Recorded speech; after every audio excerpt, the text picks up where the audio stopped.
So let's read the question.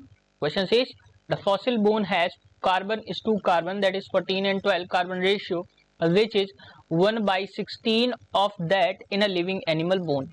If the half life of 14 carbon is 5730, that is 5730 years, then the age of the fossil bone is 4 options given.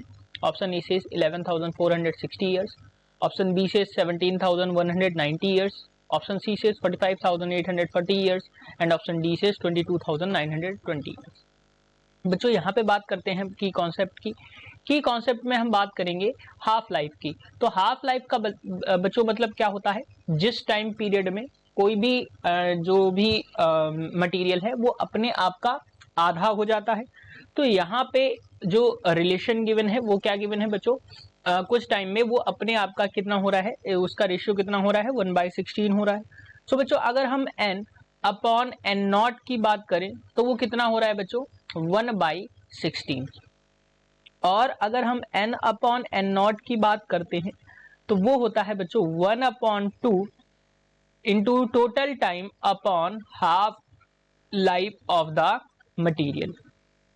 अब इस फॉर्मूले के according अगर हम देखते हैं तो ये हो रहा है बच्चों 1/16 अपने आप का इक्वल्स टू 1/2, टाइम की वैल्यू हमसे पूछी गई है और हाफ लाइफ जो है वो इसमें गिवन है 5730 के बराबर।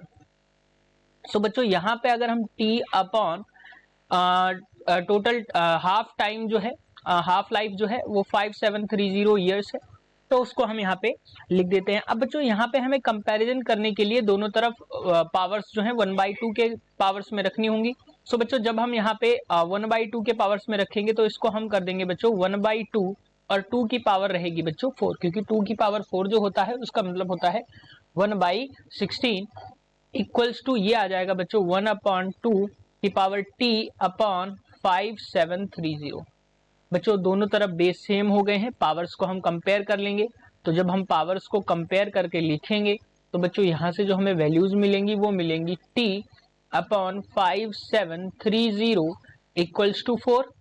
सो t की वैल्यू जो आ जाएगी वो आ जाएगी बच्चों 5730 into 4।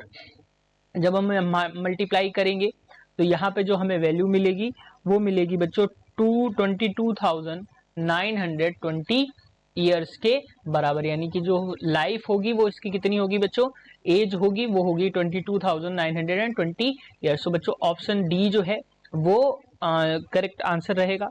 Hope you understood it well, best of luck.